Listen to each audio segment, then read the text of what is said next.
Hello दोस्तों, आप सबका स्वागत है हमारे चैनल ज्ञान एकेडमी फॉर सिविल सर्विसेज में। जैसा कि आप सभी को पता है, हम बिहार पीसीएस की पीवाईक्यू की सीरीज चला रहे हैं। ठीक, बिहार पीसीएस पीवाईक्यू आप लोगों को हम सॉल्व करा रहे हैं। उसी क्रम में आपकी 2 क्लासेस हो चुकी हैं, आज तीसरी क्लासेस है। ज्ञान एकेडमी फॉर सिविल सर्विसेज की आज बिहार पीसीएस की तीसरी क्लासेस है।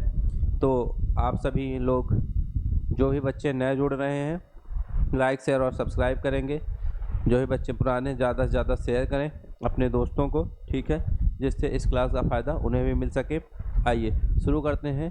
2 क्लासेस हो चुकी हैं, तीसरी क्लासेस है। उसके आज आपको क्वेश्चन दिख रहा है। पहला क्वेश्चन क्या है? आजीवक संप्रदाय के संस्थापक कौन थे? ठीक, आजीवक संप्रदाय की बात हो रही है। किसकी बात हो रही है? आजीवक संप्रदाय की। ठीक, आजीवक संप्रदाय के संस्थापक थे। कौन थे यही बताना है आपको। ठीक, तो कौन था?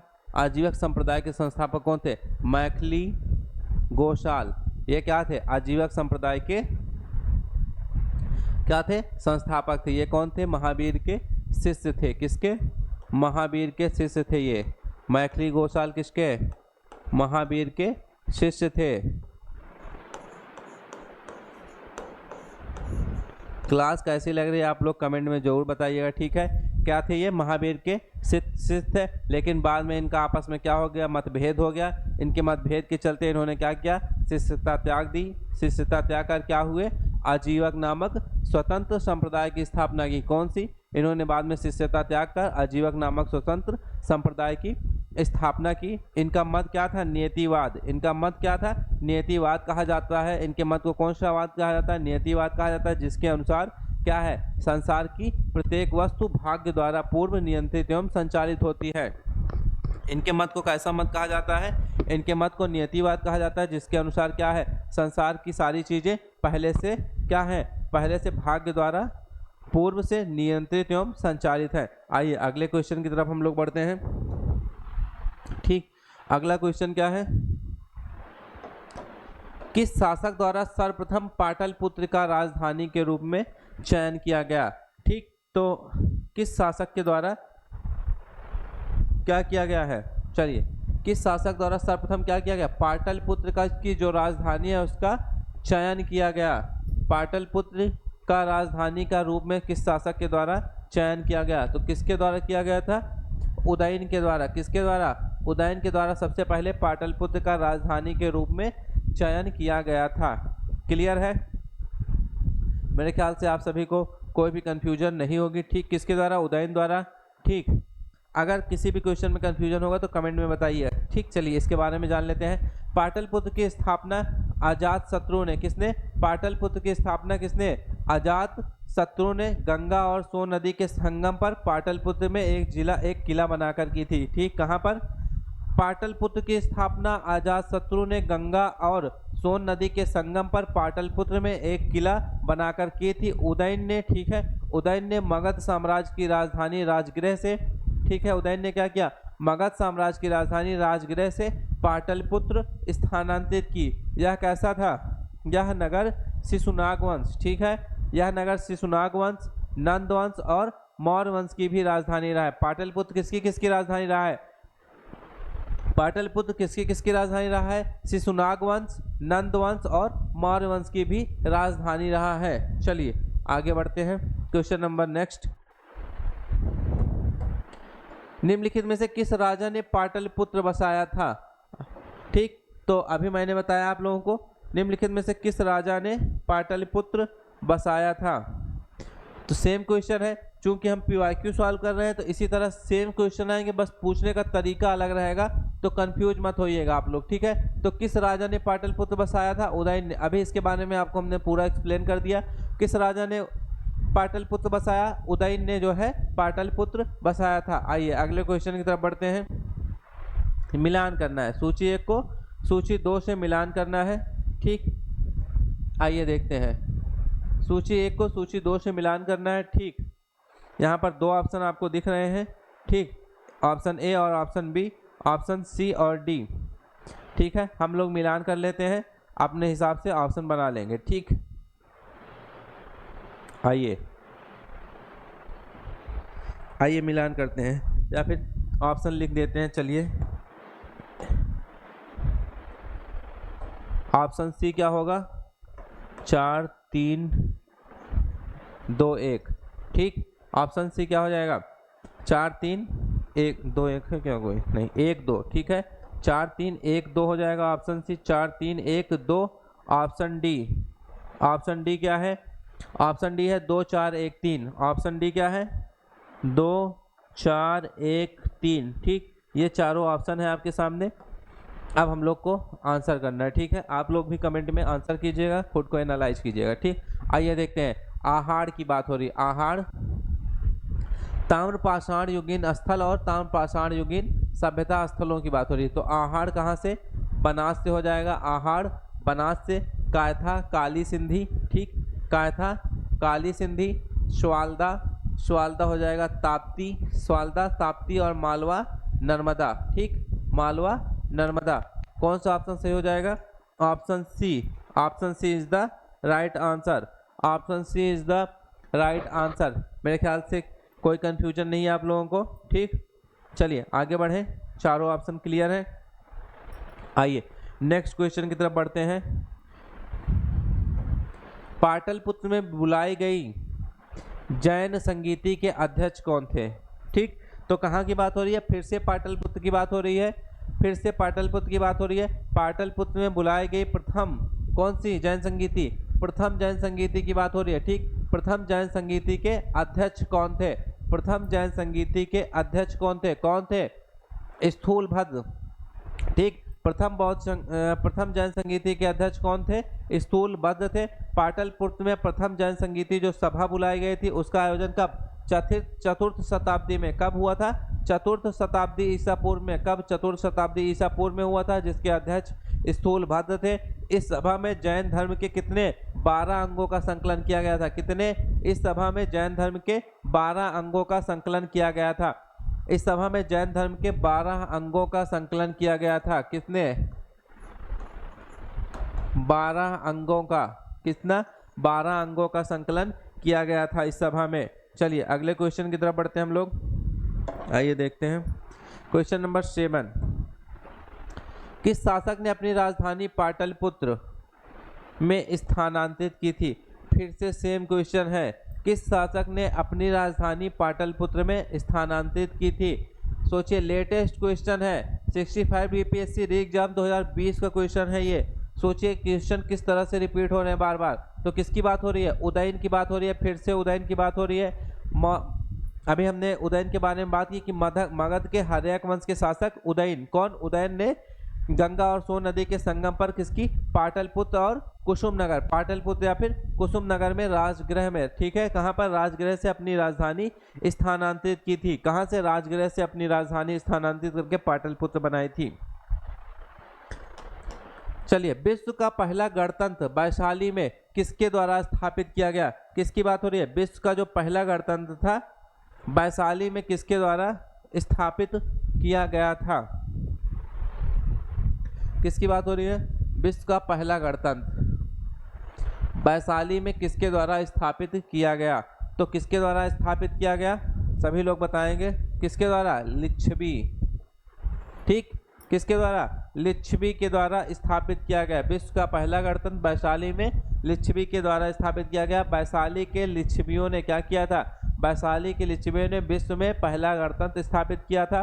वैशाली बुद्ध काल का क्या है, वैशाली बुद्ध काल का सबसे बड़ा तथा शक्तिशाली गणराज्य था। कैसा, वैशाली बुद्ध काल का सबसे बड़ा और शक्तिशाली गणराज्य था। लिच्छवी जो है वज्जी संघ में क्या है, सर्व प्रमुख थे। लिच्छवी कैसे हैं, वज्जी संघ में सर्व प्रमुख थे। लिच्छवी जो है वज्जी संघ में क्या थे, सर्व प्रमुख थे। चलिए नेक्स्ट क्वेश्चन की तरफ बढ़ते हैं। मगध की प्रारंभिक राजधानी कौन सी थी। मगध के बारे में थोड़ा बहुत जानेंगे हम लोग। ठीक, किसकी बात हो रही है, मगध की प्रारंभिक राजधानी कौन सी थी। आपको हर क्वेश्चन में कम से कम 15 से 20 सेकंड का जो गैप मिलेगा आप लोग उसमें आंसर कीजिएगा। ठीक, चलिए किसकी बात हो रही है, मगध की प्रारंभिक राजधानी कौन सी थी, राजगृह गिरिब्रज। मगध की प्रारंभिक राजधानी कौन थी, राजगृह गिरिब्रज थी। ठीक, अगर हम बात करें पुराणों की, ठीक, पुराणों के अनुसार अगर हम बात करें, मगध पर शासन करने वाला पहला राजवंश कौन था? बृहद्रथ वंश था। कौन सा था? बृहद्रथ वंश। ठीक, बृहद्रथ वंश था। कौन सा वंश था? बृहद्रथ वंश था। क्लियर है? ठीक, हाँ, कौन सा वंश था? मगध के अनुसार अगर हम बात करेंगे कि पुराणों के अनुसार बात करेंगे तो मगध पर सबसे पहले शासन करने वाला पहला राजवंश कौन था? बृहद्रथ वंश था। इस वंश के पहले राजा बृहदत्त का पुत्र जरासंध था। कौन था? बृहदत्त का पुत्र कौन था? जरासंध था, जिसने क्या किया? राजगृह मतलब राजगृह गिरिराज को अपनी राजधानी बनाया था। राजगृह मतलब गिरिराज को अपनी राजधानी बनाया। बौद्ध ग्रंथों के अनुसार अगर हम बात करेंगे, मगध का प्रथम प्रतापी शासक कौन था? बिंबिसार था या हर्यक वंश से संबंधित था? किससे? हर्यक वंश से संबंधित था बिंबिसार। इसकी मृत्यु 492 ईसा पूर्व में हुई थी। कब? इसकी मृत्यु 492 ईसा पूर्व में हुई। इसके पश्चात अजातशत्रु मगध का शासक हुआ। कौन? इसके पश्चात अजातशत्रु मगध का शासक हुआ था। ठीक, अजातशत्रु के पुत्र उदयन। कौन? अजातशत्रु के पुत्र उदयन ने अपनी राजधानी राजगृह से पाटलिपुत्र स्थानांतरित की। कहाँ पर? अजातशत्रु के पुत्र उदयन ने राजगृह से अपनी राजधानी पाटलिपुत्र स्थानांतरित की। क्लियर है? चलिए आगे बढ़ते हैं।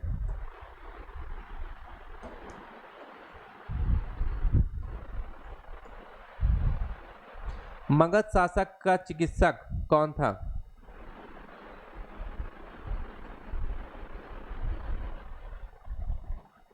बिहार पीसीएस 2022 री एग्जाम का क्वेश्चन है। मगध शासक बिंबिसार का चिकित्सक कौन था?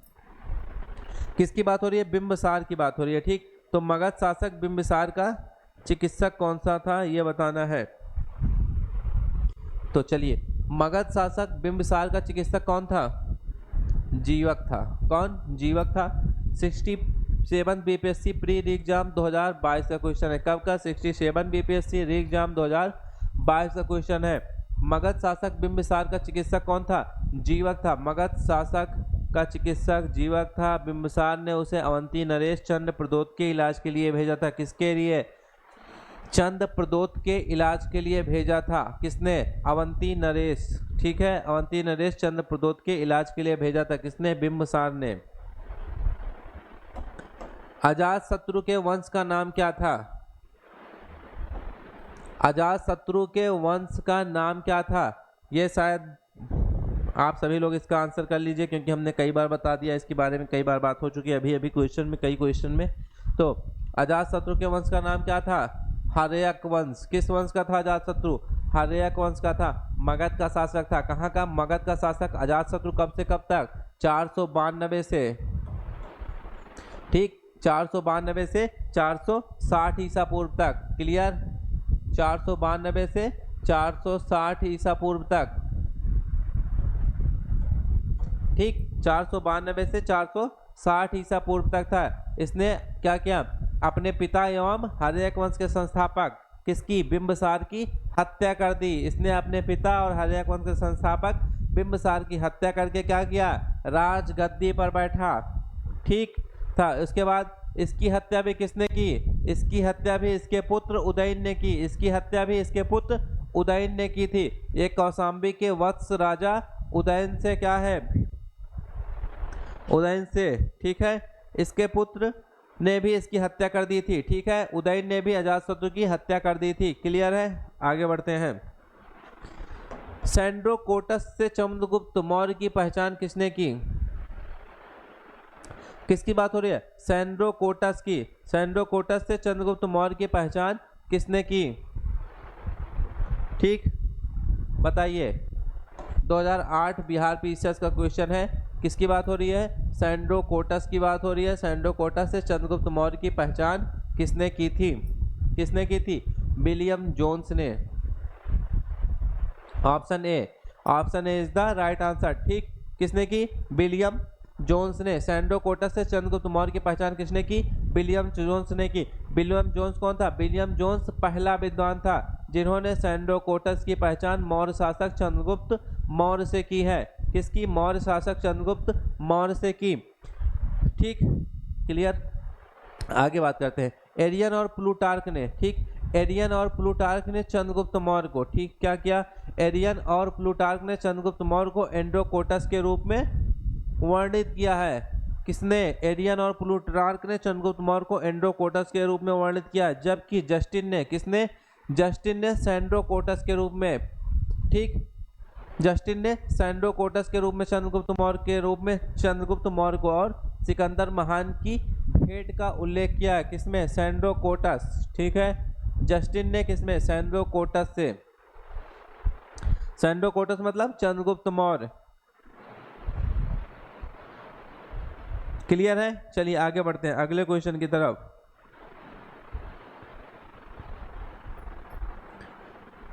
ब्राह्मी लिपि को सर्वप्रथम किसने पढ़ा? बिहार पीसीएस का हिस्ट्री का प्री का समझिए एक भी क्वेश्चन छूटने नहीं पाएगा और इसके बाहर कोई भी क्वेश्चन आएगा नहीं। जब बैठेंगे एग्जाम में आप देखेंगे तो इसके बाहर कोई भी क्वेश्चन नहीं रहेगा, ठीक। प्री से समझिए यहाँ से 30 से 35 क्वेश्चन पीवाईक्यू से, सारे सब्जेक्ट के जब पीवाईक्यू हम आपको सॉल्व करा देंगे, समझिएगा कि 30 से 35 क्वेश्चन आपको यहीं से मिलेंगे, करंट अफेयर के भी और इसके। चलिए किसकी बात हो रही है? ब्राह्मी लिपि का सर्वप्रथम किसने पढ़ा? जेम्स प्रिंसप ने। किसने? जेम्स प्रिंसप ने। ब्राह्मी लिपि को सर्वप्रथम किसने पढ़ा? जेम्स प्रिंसप ने। सर्वप्रथम 1837 में जेम्स प्रिंसप, किसने? सर्वप्रथम 1837 में जेम्स प्रिंसप नामक विद्वान ने अशोक के लेखों मतलब ब्राह्मी लिपि का उद्वाचन किया, मतलब पढ़ा। किंतु उन्होंने लेखों में किसका, देवनाम पिये की पहचान कहाँ से? अशोक के अभिलेखों में देवनाम पिये की पहचान सिंघल के राजा तिस से कर डाली। किससे? सिंघल के राजा तिस से कर डाली थी। कालांतर में जब यह तथ्य प्रकाश में आया कि सिंघली जो है अनुश्रुतियों दीपवंश में, कहाँ पर? अनुश्रुतियों दीपवंश में और महावंश में यह उपाधि कहाँ पर?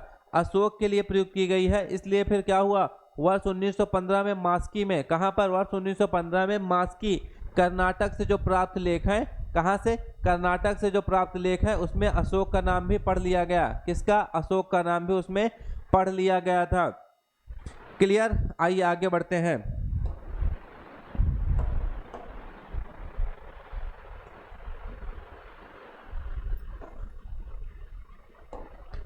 कालिदास के कुमार संभवम में किस पौराणिक चरित्र के जन्म की कहानी है? कालिदास के कुमार संभवम में किस पौराणिक चरित्र के जन्म की कहानी है? चलिए बताइए, किसके पौराणिक चरित्र के जन्म की कहानी है? ठीक, कालिदास के किसमें? कुमार संभवम में।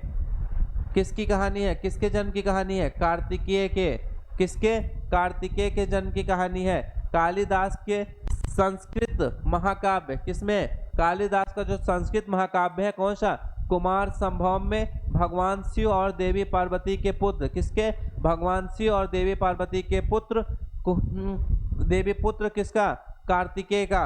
ठीक, इनका एक और अन्य नाम कौन सा है? स्कंद। ठीक है, देवी पुत्र कौन? कुमार, कुमार भी नाम है। ठीक, तो कार्तिकेय और स्कंद के जन्म की कहानी है। ठीक, जो ताड़कासुर नामक राक्षस के वध हेतु जन्म लेता है। किसके? जो ताड़कासुर नामक राक्षस के वध हेतु जन्म लेता है। क्लियर है आप सभी को? ठीक, किसी भी क्वेश्चन में कंफ्यूजन होगा तुरंत बताइएगा, कमेंट कीजिएगा। ठीक, आइए, मेगास्थनीज की पुस्तक का नाम क्या है? सभी को पता होगा, आप सभी को मेगास्थनीज की पुस्तक का नाम क्या है? मेरे ख्याल से जितने भी बच्चे देख रहे होंगे आप सभी को इसका आंसर पता होगा। ठीक, आइए देखते हैं मेगास्थनीज की पुस्तक का नाम। ये सारे पीवाईक्यू सॉल्व करा रहे हैं आपको, ये मत सोचिएगा अपने मन से। ठीक है, मेगास्थनीज की पुस्तक का नाम क्या है? इंडिका है। मेगास्थनीज की पुस्तक का नाम क्या है? इंडिका। चलिए बात करते हैं चंद्रगुप्त मौर्य की। ठीक है, चंद्रगुप्त मौर्य किसका? सिकंदर का समकालीन शासक था। किसका? चंद्रगुप्त मौर्य सिकंदर का समकालीन शासक था। सिकंदर के समकालीन बहुत सारे लेखक थे। कौन कौन से? सिकंदर के समकालीन बहुत सारे लेखक कौन कौन से? जैसे निर्याकस हो गया, आनेसिक्रेटस, अरिस्टोबुलस और मेगास्थनीज भी उनमें से एक था। ये सारे किसके समकालीन थे? सिकंदर के समकालीन थे। क्लियर। और सिकंदर किसके समकालीन था? चंद्रगुप्त मौर्य के समकालीन था। ठीक, अगर इनके विवरण की बात करें तो चंद्रगुप्त मौर्य के विषय में, किसके, चंद्रगुप्त मौर्य के विषय में जो सूचनाएं देते हैं, ये जो सारे लेखक हैं, ये जो इनके विवरण मिलते हैं, ये चंद्रगुप्त मौर्य के क्या करते हैं, बारे में सूचनाएं देते हैं। विदेशी लेखकों में कौन से, विदेशी लेखकों में मेगास्थनीज का नाम क्या है, सबसे अधिक महत्वपूर्ण है। विदेशी लेखकों में मेगास्थनीज का नाम क्या है, सबसे अधिक महत्वपूर्ण है। जिसकी कौन सी पुस्तक है, मेगास्थनीज की पुस्तक इंडिका। इंडिका में किसका, मौर्य इतिहास का प्रमुख स्रोत है, किसका, इंडिका में, इंडिका में किसका, मौर्य इतिहास का प्रमुख स्रोत है, किसका, इंडिका में मौर्य इतिहास का प्रमुख स्रोत है इंडिका। क्लियर है। चलिए अगले क्वेश्चन की तरफ बढ़ते हैं। Question number 55। आइए देखते हैं, मिलान करना है सूची 1 को सूची 2 से मिलान करके सही उत्तर का चयन करना है। 2019 का क्वेश्चन है, ठीक। आइए, ऑडिटर, ठीक है, बीपीएससी ऑडिटर 2019 का क्वेश्चन है। इधर पुस्तक दिया गया है और इधर लेखक दिए गए हैं। चलिए मिलान करते हैं कौन सा किससे सही होगा, ठीक। चलिए देखते हैं। बृहत संहिता, बृहत संहिता किसने लिखी है, बृहत संहिता लिखी है किसने, वाराहमिहिर ने। बृहत संहिता किसने लिखी है, वाराहमिहिर ने। मूषिका मसा, मूषिका मसा किसने लिखी, अतुला ने। मूषिका मसा किसने लिखी है, अतुला ने, ठीक। राज तरंगिणी, राज तरंगिणी लिखी किसने, कल्हड़ ने। और विक्रमांक देवचरित, विक्रमांक देवचरित किसने लिखी है, बिल्हड़ ने, ठीक। विक्रमांक देवचरित किसने लिखी, बिल्हड़ ने लिखी है। क्लियर है। ऑप्शन डी, कौन सा, option D is the right answer. Clear, option D is the right answer. आइए अगले क्वेश्चन की तरफ बढ़ते हैं, ठीक। इंडिका का लेखक कौन था, मेगास्थनीज। चलिए ये तो ठीक है। अगला क्वेश्चन,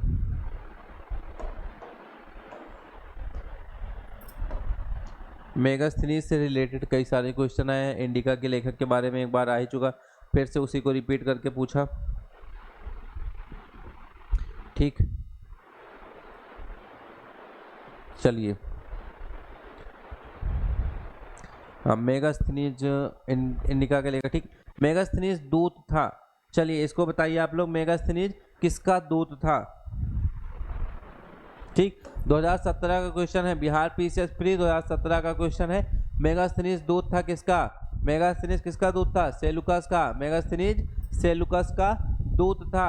मेगास्थनीज सेलुकस निकेटर द्वारा चंद्रगुप्त मौर्य की राज्यसभा में भेजा गया। किसके द्वारा, सेलुकस के द्वारा, सेलुकस निकेटर के द्वारा चंद्रगुप्त मौर्य की राज्यसभा में भेजा गया यूनानी राजदूत था। कैसा, यूनानी राजदूत था। इसके पूर्व वह कहाँ पर, अराकोसिया के क्षत्रप के राज दरबार में, किसके, अराकोसिया के क्षत्रप के राज दरबार में किसके, सेलुकस का राजदूत रह चुका था, ठीक। अराकोसिया के दरबार में इसके पहले बार सेलुकस का राजदूत रह चुका था। मेगास्थनीज ने काफी समय तक, कितने, मेगास्थनीज ने काफी समय तक मौर्य दरबार में निवास किया। भारत में उसने जो कुछ भी देखा सुना, उसने उसे अपनी पुस्तक इंडिका के नामक ग्रंथ में क्या किया, लिख दिया। इंडिका नामक ग्रंथ में लिपिबद्ध किया।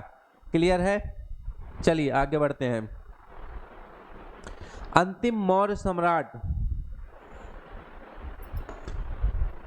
अंतिम मौर्य सम्राट कौन था, किसकी बात हो रही है, अंतिम मौर्य सम्राट की बात हो रही है। अंतिम मौर्य सम्राट कौन था, अंतिम मौर्य सम्राट, अंतिम मौर्य सम्राट कौन था। 2008 का क्वेश्चन है बिहार पीसीएस का। बृहद्रथ कौन था, अंतिम मौर्य सम्राट कौन था, बृहद्रथ था, ठीक।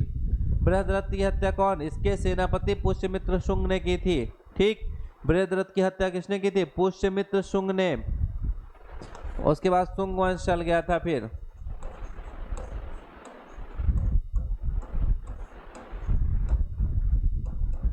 पुष्यमित्र शुंग ने की थी बृहद्रथ की हत्या, इसके सेनापति पुष्यमित्र शुंग के द्वारा की गई थी। चलिए अगला क्वेश्चन, कैलाशनाथ मंदिर किस वंश ने, कैलाशनाथ मंदिर किस वंश ने और किस राज्य में बनाया है? कैलाशनाथ मंदिर किस वंश ने और किस राज्य में बनाया है? चलिए सभी लोग आंसर करेंगे। बिहार पीसीएस असिस्टेंट 2019 का क्वेश्चन है, कैलाशनाथ मंदिर किस वंश ने और किस राज्य में बनाया गया है? तो कहाँ पर बना है? पल्लव, तमिलनाडु। तमिलनाडु के पल्लव में बना है। ठीक। कैलाशनाथ मंदिर कांचीपुरम, कहाँ पर? कांचीपुरम तमिलनाडु में स्थित है। कांचीपुरम तमिलनाडु में स्थित है। इस मंदिर का निर्माण किसके द्वारा? पल्लव के द्वारा कराया गया। किस वंश के द्वारा? पल्लव वंश के द्वारा कराया गया। कैलाशनाथ मंदिर का निर्माण किस वंश के द्वारा? पल्लव के द्वारा कराया गया। तमिलनाडु के कांचीपुरम में स्थित है। कहाँ पर? तमिलनाडु के कांचीपुरम में। ठीक, तमिलनाडु के कांचीपुरम में स्थित है। चलिए आगे बढ़ते हैं, मिलान करना है फिर से। सूची 1 को सूची 2 से मिलान करना है। बिहार पीसीएस असिस्टेंट 2019 का क्वेश्चन है, लेखक दिए गए हैं और पुस्तकें दी गई हैं। ठीक, लेखक और पुस्तकें दी गई हैं, मिलान करना है। आइए मिलान करते हैं। चलिए मिलान आप लोग भी कीजिए, हम भी मिलान करते हैं। ठीक, आइए देखते हैं। कौटिल्य, कौटिल्य क्या लिखा है? कौटिल्य ने अर्थशास्त्र लिखा है। पाणिनि, अष्टादशी, सभी को पता होगा, बहुत ही इजी है। ठीक। कामंदक, कामंदक कुमार कामंदक नीतिसार कालिदास कुमार संभव। क्लियर है? कामंदक नीतिसार कालिदास कुमार संभव। कौन सा ऑप्शन सही हो जाएगा? Option A. Option A is the right answer. Option A is the right answer. Clear? चलिए आगे बढ़ते हैं अगले क्वेश्चन की तरफ। निम्नलिखित राजाओं में से किसका जैन धर्म के प्रति भारी झुकाव था? निम्नलिखित राजाओं में से किसका जैन धर्म के प्रति भारी झुकाव था? इसमें से कौन से राजा का जैन धर्म के प्रति भारी झुकाव था? सभी लोग आंसर कीजिए। कौन से राजा का जैन धर्म के प्रति भारी झुकाव था?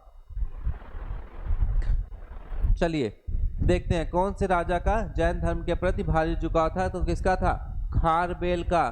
खारवेल का किसके प्रति? जैन धर्म के प्रति भारी झुकाव था। ठीक, खारवेल का किसके? जैन धर्म के प्रति बहुत ही भारी झुकाव था। उसके बाद बात करते हैं कलिंग का। ठीक है, कौन से वंश के शासक थे ये खारवेल? कलिंग के चेदी वंशीय शासक थे। कौन से? चेदी वंशीय शासक। खारवेल प्राचीन भारतीय इतिहास में, ठीक है, किसमें? अगर प्राचीन भारतीय इतिहास की बात करें तो उसमें से जो महान सम्राट थे, कितने महान सम्राटों में से एक सम्राट कौन थे? खारवेल थे। ये कहाँ के? उड़ीसा प्रांत के भुवनेश्वर से। कहाँ पर? उड़ीसा प्रांत में जो भुवनेश्वर, वहां से 3 मील की दूरी पर स्थित कौन सी? उदयगिरी पहाड़ी। कौन सी पहाड़ी? उदयगिरी पहाड़ी के हाथी गुम्फा से उनका क्या है? एक बिना तिथि का अभिलेख प्राप्त होता है। कौन सा? बिना तिथि का एक अभिलेख प्राप्त हुआ है। यह अभिलेख कैसा? खारवेल का इतिहास जानने का एकमात्र स्रोत है। कैसा है? खारवेल का इतिहास जानने का एकमात्र स्रोत है। क्लियर है?